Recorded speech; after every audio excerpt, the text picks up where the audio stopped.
Yun po, naalala ko pa when Brother Nelson Padua asked me to join the ministry several years ago.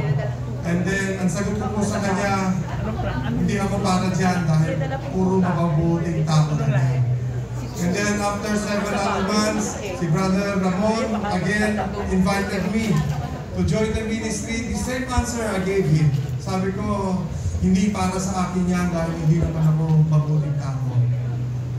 And after a while, after a year, Brother Ramon and Brother Nelson again joined forces in inviting me to join the ministry. The same answer I gave them. Sabi ko, hindi para sa akin yan dahil para sa mga mabubuting tao lang yan. Alam niyo po, whenever na nakakita po ako ng mga taong simbahan, I always look at them as somebody who embodies holiness. Mga tao mapagkubaba, mababait, magtiisin. At hindi ko po yata nakikita ang sarili ko sa ganyan gawain. And therefore, palagi po sinasabi ko na hindi po ako karapat-dapat. But anyway, after a year or so, during one of our meetings in the Lions organization, during our fellowship, Brother Ramon and also, again, Nelson, opened up the invitation. And during that time, kasama ko na po si Brother Danny Sanchez. Alam niyo po si Brother Danny Sanchez is one of the most respectable fellow governors of ours. Hindi lang po isang mabuting kaibigan, kapatid, kundi isa rin po mabuting ama. Dahil siya po talaga ang ama ko sa naging anak po talaga niya ako sa labandera nila na si Inday. But anyway, I will not dwell on that issue kasi natanggap na po ako ni Tita Mirna bilang isang anak niya. To continue, sabi sa akin ni Brother Danny at that time, sabi niya, "Go, ganito na lang, subukan mo na lang. Kung kaya mo, kung ayaw mo naman, after a month or two, you can always resign and leave the ministry." If with that kind of condition, sabi ko, sige, pag-aaralan ko ngayong gabi. While driving home, kinausap ko yung asawa ko, sabi ko nga, si Edith, my wife Edith nga pala is a former choir member po ng Secretary of Jesus sa Tugatong Panahon. Also, isang taong simbahan. And sinabi ko sa kanya yung issue, sabi niya sa akin, ang liliit pa lang ng mga anak mo, pumupunta tayo sa mga simbahan, nagkaano tayo na para makapag-serve sa simbahan, ang sinasabi lang palagi sa iyo, iwan mo yung telepono mo at yung number mo, tatawagan ka lang namin.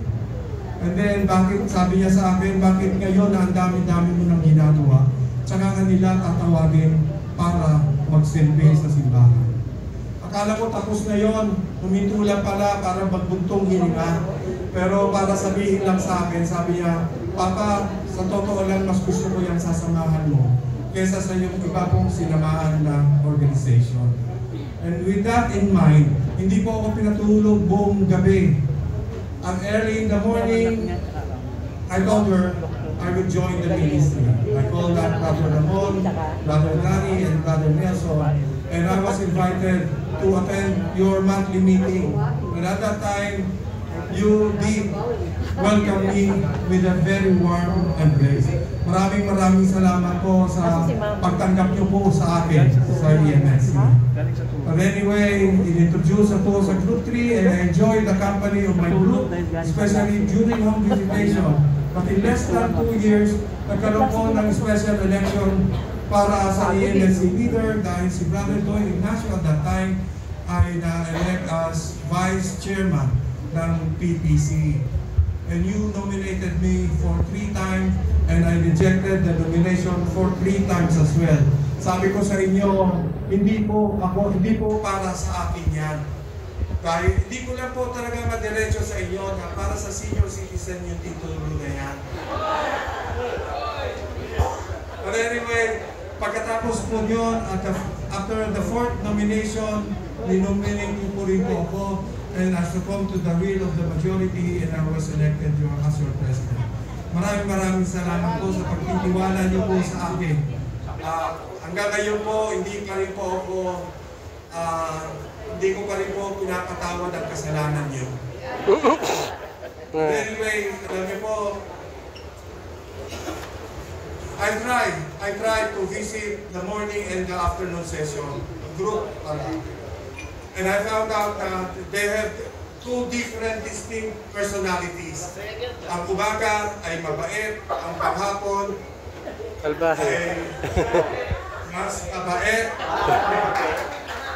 And then, nagkaroon ko na kilala sila, Brother Chris Salonga, na nagbigay sa akin, uturo sa akin na totoo naman po bilang isang tao, masarap na magiganti. Pero mas masarap pa rin po ang magpatawad. Kilala ko po sila Brother Glenn, sila Brother Boychi.